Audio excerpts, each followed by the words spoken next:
हजरात एक ज़रूरी ऐलान सुनो। जामिया मस्जिद इब्राहीम जिदा असां नीयां तो काम शुरू किया ते अज अलहमदुलिल्ला जामिया मस्जिद इब्राहीम मुकम्मल हो गई। मस्जिद दे ए स्पीकर जिस तरह सारा काम मैं अपने कोलों नहीं कराया, मेरे साथियां मेरे भाइयों ने मिल के रल के, किसी ने कोई काम कराया, किसी ने कोई काम कराया, असां सारियां रल के मस्जिद का एक काम कराया ते अलहमदुलिल्लाह जामिया मस्जिद इब्राहीम अज मुकम्मल हो गई। ए स्पीकर अज वैसे आइडिया ये सी कि 1 लाख दे आउण दे, लेकिन 1,20,000 दे स्पीकर जिमें कि इत्थे डब्बे पे ने, ये अंदर लग जाएंगे क्योंकि बाहर हर वेले आवाज़ अलाउ नहीं है। ए जिहड़े भाई बैठे ने इन्हां माशाअल्लाह मस्जिद दे स्पीकर फिटिंग पे कर देने। एक ए वाला डब्बा उस साइड ते लग जाएगा सज्जे पासे, एक इहो ही डब्बा जिहड़ा वे इत्थे खब्बे वाले पासे जिधर मदीना पाक दी तस्वीर लगी है इस साइड दे उत्ते लग जाएगा। इस मस्जिद दा एक ये मैं ऐलान किया सी कि मैं जिस मस्जिद के काम दे विच भी दाखल हुन्ना, साडा ये मिशन हुंदा है कि उस मस्जिद दे विच फसाद ना होवे। जिथे झगड़ा होवे, शर होवे, फसाद होवे, मैं उस काम दे विच दाखल हुंदा ही नहीं। और मेरे नाल मिलन वाले साथी भी मेरे नाल इस वास्ते जुड़ते ने, हिस्सा लेंदे ने कि मस्जिद दे विच कोई शर ना होवे, कोई लड़ाई ना होवे, कोई झगड़ा ना होवे। असी अलहमदुलिल्लाह मस्जिद का काम करवा के इत्थे अपनी चदरा नहीं करना चाहते ते ना ही अगे किसी मस्जिद दे विच कीती है ते ना ही इस मस्जिद दे विच चदरा करनी। जे काम कीता है, काम करवाया साथियों ने मिल के ते रब दी रजा वास्ते कराया, रब दी रजा वास्ते रुपये लाए ने। अल्लाह पाक दी जात सारियां दा अपनी बारगाह दे विच कबूल फरमावे। इस जामिया मस्जिद इब्राहीम इहदा मुंड बन्नण वाले, इफ्तिताह करने वाले, यानी शुरुआत करने वाले कारी साहब खड़े होए जी, कारी सईद अवान साहब। अल्लाह पाक दी जात अपनी रहमतां दा नज़ूल फरमावे, उन्हां नूं उमरे खिज़र अता फरमावे। माशाअल्लाह अल्हम्दुलिल्लाह कारी सईद अवान साहब ने इस मस्जिद विच पूरी जिम्मेदारी अदा की। फिर इन्हां दे नाल 2-3 जी साडे पिंड साडे साथी वडेरे बैठे, उन्होंने ये तय किया कि कलियां दी दौड़ घटाइए ते नाल कुछ जियां नूं होर अटैच करिए, जेड़े दिन रात अपनी जिम्मेदारी अदा करन ते अपने इस मस्जिद नूं तकमील दे फराइज पूरे करन।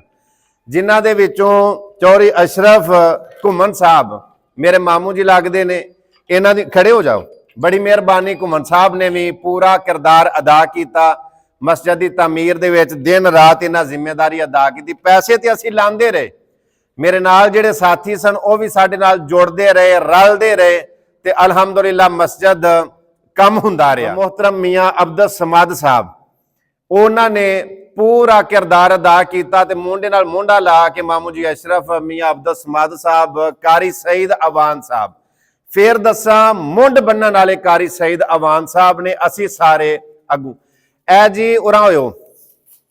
मस्जिद के जिहड़े स्पीकर आए ने 1,20,000 दे, उन्हां दा ए बिल 1,20,000 जे जी, ए 1,20,000 रुपया तुसीं अपना गिन लो। लख की कापी जे ते 20,000 रुपया उत्ते टुटा जी।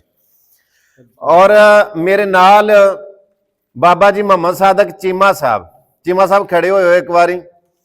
मोहम्मद सादक चीमा साहब, मैं कारी सईद अवान साहब, चौधरी अनवर लंबड़दार घुमन साहब, असां सारियां ने मस्जिद दे विच नीहां च खलो के ये ऐलान किया सी कि इस जामिया मस्जिद इब्राहीम दे विच कोई अहले सुन्नत आए, अहले हदीस आए, दियोबंद आए, किसे मसलक दा, किसे फिरके दा बंदा आके नमाज पढ़े। ये नहीं कि असां पैसे लाने ने ते असीं इत्थे चदरा करिए ते डकीए। रब दे घरों किसे नूं नहीं डकना। क्यों चीमा साहब इंज गल है? असी हल्फन इस गल का इकरार करने अल्लाह दे हजूर, अल्लाह दी बारगाह दे विच मस्जिद च खलो के इंशाअल्लाह असी फसाद इत्थे होण भी नहीं देवांगे ते फसाद वाला काम करांगे भी नहीं। जोड़न वाला काम मुसलमानों नूं, दूसरियां लोकां नूं, गैर मजहब लोकां नूं भी तबलीग करांगे ਕਿ ਇਨਸਾਨੀਅਤ ਬੜੀ ਵੱਡੀ ਚੀਜ਼ ਹੈ। ਔਰ ਜਿਹੜੇ ਲੋਕ ਮਸਜਿਦ ਦੇ ਵਿੱਚ ਪੈਸਾ ਖਰਚ ਕਰਕੇ ਆਪਣੀ ਚਦਰਾ ਚਾਹੁੰਦੇ ਨੇ, ਮੇਰਾ ਨਾਂ ਬਣੇ, ਮੇਰੀ ਚਦਰਾ ਬਣੇ, ਮੇਰੀ ਮੈਂ ਬਣੇ, ਉਹ ਰੱਬ ਦੀ ਰਜ਼ਾ ਵਾਸਤੇ ਨਹੀਂ ਕਰਦੇ, ਉਹ ਕਰਦੇ ਨੇ ਸਿਰਫ ਆਪਣਾ ਨਾਂ ਬਣਾਉਣ ਵਾਸਤੇ। ਔਰ ਉਹ ਨਾਂ ਜ਼ਿਆਦਾ ਦੇਰ ਤੱਕ ਚੱਲਦਾ ਨਹੀਂ। ਅੱਲਾ ਦੀ ਰਜ਼ਾ ਵਾਸਤੇ ਕੀਤਾ ਹੋਵੇ ਤੇ ਨੇਮੁਲ ਬਦਲ ਵੀ ਅੱਲਾ ਕੋਲੋਂ ਲੈਣਾ ਹੈ। ਲਓ ਜੀ 1,20,000 ਤੁਹਾਡਾ ਪੂਰਾ ਹੋ ਗਿਆ। ਇਹ 2,000 ਰੁਪਇਆ ਰਕਸ਼ੇ ਦਾ ਕਿਰਾਇਆ ਜੀ, ਠੀਕ ਹੈ ਜੀ।